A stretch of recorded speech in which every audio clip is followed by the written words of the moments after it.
over and over again.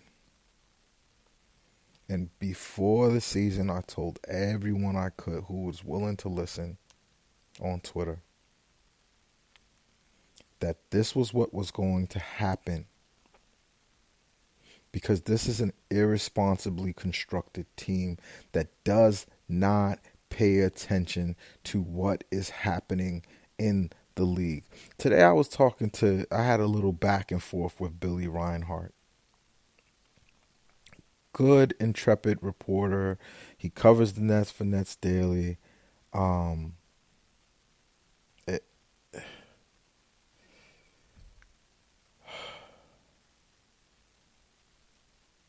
you know, he obviously he's in and around the team, so he's got to be a little bit political. And I don't want to accuse the man of being political. Um, you know, I don't want to accuse the man of being political. But he said something really just crazy to me today. He said the league has gone small, and I know where they get this shit from. They get this shit from like listening to ESPN. Small ball, the league has changed. Blah, blah, blah. Listen, the moment the league changed, the way they were teaching the big players to play changed. 7-footers were trying to be Kevin Durant in high school. Right? And if you're in the NBA, you probably were Kevin Durant in high school. 7-footers are trained in a different way. So their games is different. So the small ball that used to work on all those power forwards that were trained to be back to the basket, to be bruisers and play that way, they don't play that way anymore. They're not trained that way anymore. Now, it's only a few players, like John Collins plays like a traditional power forward, right? But he still has way more game. He's not out there like Derek Coleman. He's not trying to get busy like in the same way that Chris Webber was, right? The power forward position is different. The power forward position now is Anthony Davis, a converted point guard, playing facing the basket. But when he goes to the basket, and don't use Anthony Davis, he's not a good example, right? But when a big power forward like Sabonis goes to the basket now, you're supposed to counter them with Taurean Prince, right? Or even when like flip it.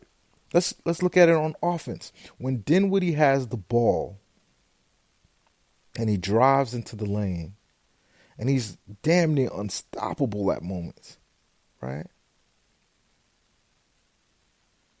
Right? We know Kyrie is unstoppable. There is only one outlet.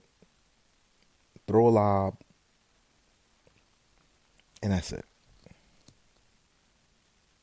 Or start the whole play over by kicking it out for 3.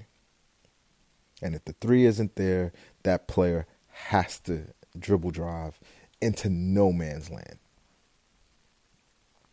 And at the same time that they're using this strategy, and it's not that you can't do this for 15 minutes a game and run a team off the court, or take a fat, out of shape player like Jokic and just run him up and down the court. But once they put in other players that can stop that, once they counterattack that, like they did tonight with Plumlee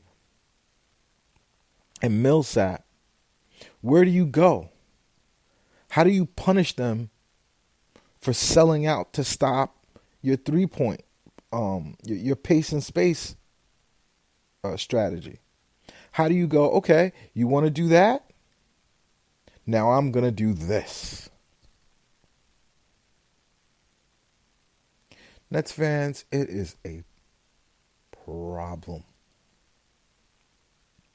If this team doesn't have a come to Jesus, they are not making the playoffs. Y'all want to talk playoffs? Playoffs? Right?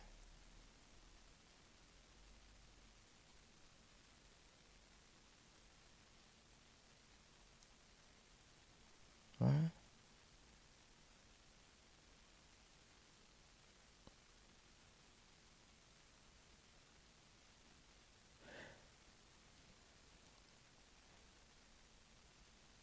I want to. What are we in this for? Nets fans. Are we, if we're in this for, oh, we have a superstar now and we have another one coming in the wing, you know, we're respectable. If that's what you're in this for, if, Nets fan, tweet at me. If that's good enough for you, if that is good enough for you, first name, last name, Yves Darbouze. If that's good enough for you, let me know. Because it's not fucking good enough for me. This team is a travesty.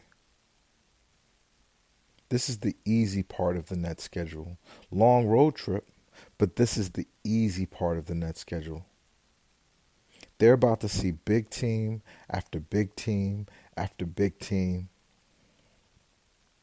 And they're about to punish the Nets.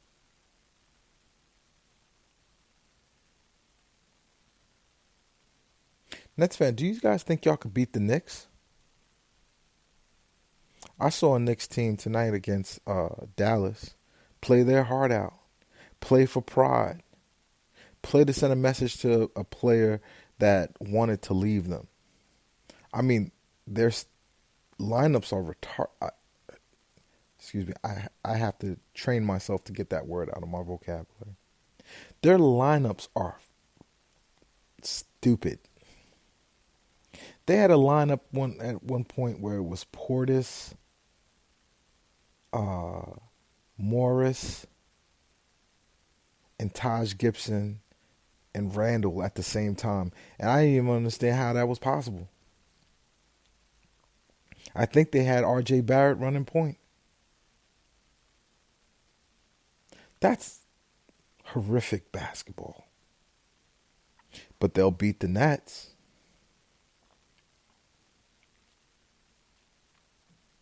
They'll take one off of us for the pride so that they don't lose in the Garden. And where does that put the Nets? What does this season mean if they don't win more than they did last season? But KD's coming next year. Shut the fuck up. That is the most gutless, low IQ thinking I've ever heard.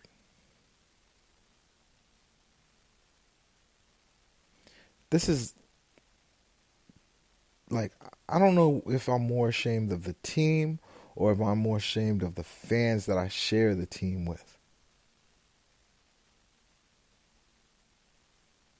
You soccer moms are just out there just, they're learning each other.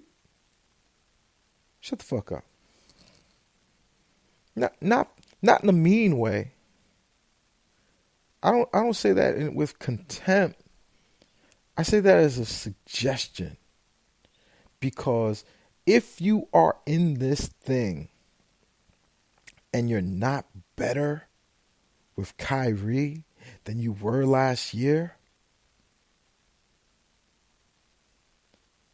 and you're okay with that, then stop watching sports. If you can't feel outrage towards this team, then what are we doing?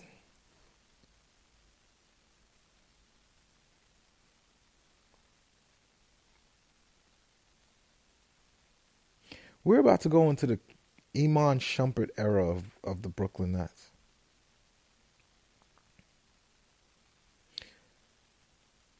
I'm going to be watching basketball eventually where Kyrie Irving is going to miss games. Karis LeVert is going to be out. Dinwiddie will probably start.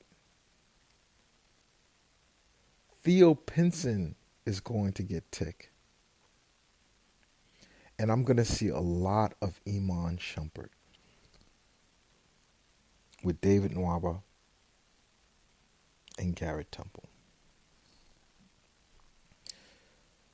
The pain. The pain. It's not even a funny joke.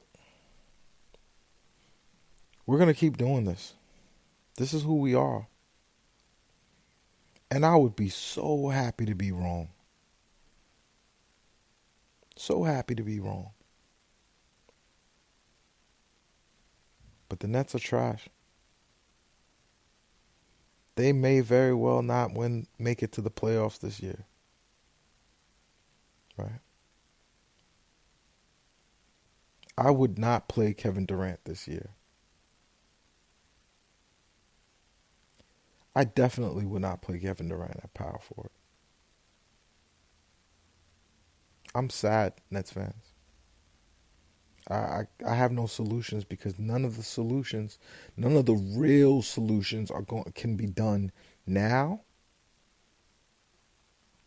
And none of the real solutions, we're getting close to that December period where we turned it around because Kenny Atkinson stopped demasculating D'Angelo Russell. The Nets didn't get good last year until Kenny Atkinson gave up. He gave up. He threw his hands in the air. He was like, whatever. I'll just throw Rodions Kurucs out here. We're 8-18. We're tanking anyway. I will just say we're tanking. Forget about it.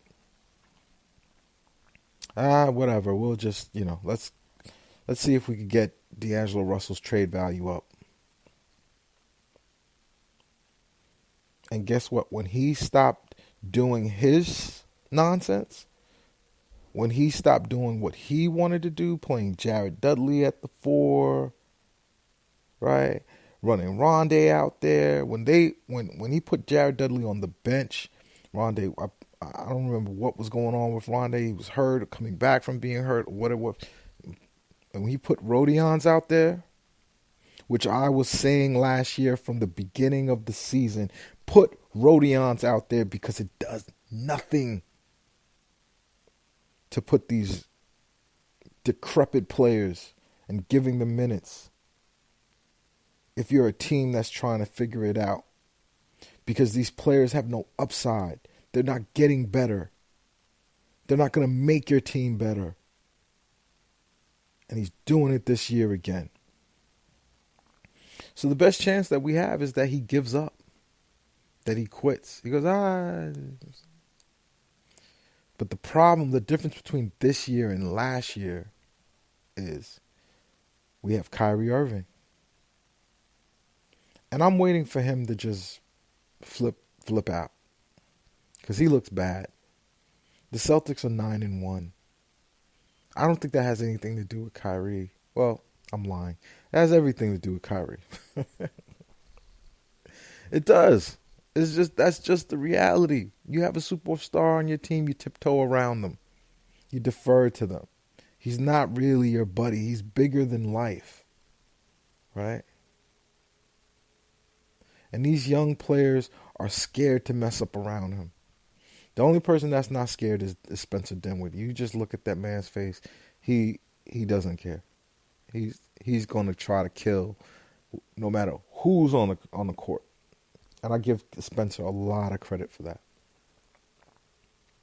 But Kenny Atkinson is going to fail this team. He's not. This is not the coach. I'm sorry to break it to you, Nets fan. I know you guys feel very romantic about this coach. He's the one that led us on. But the only way Sean Marks is going to save us is by firing this guy. He just has no ideas. He's not creative. He's not flexible. He's great out of a timeout. Right? He's a great developmental coach.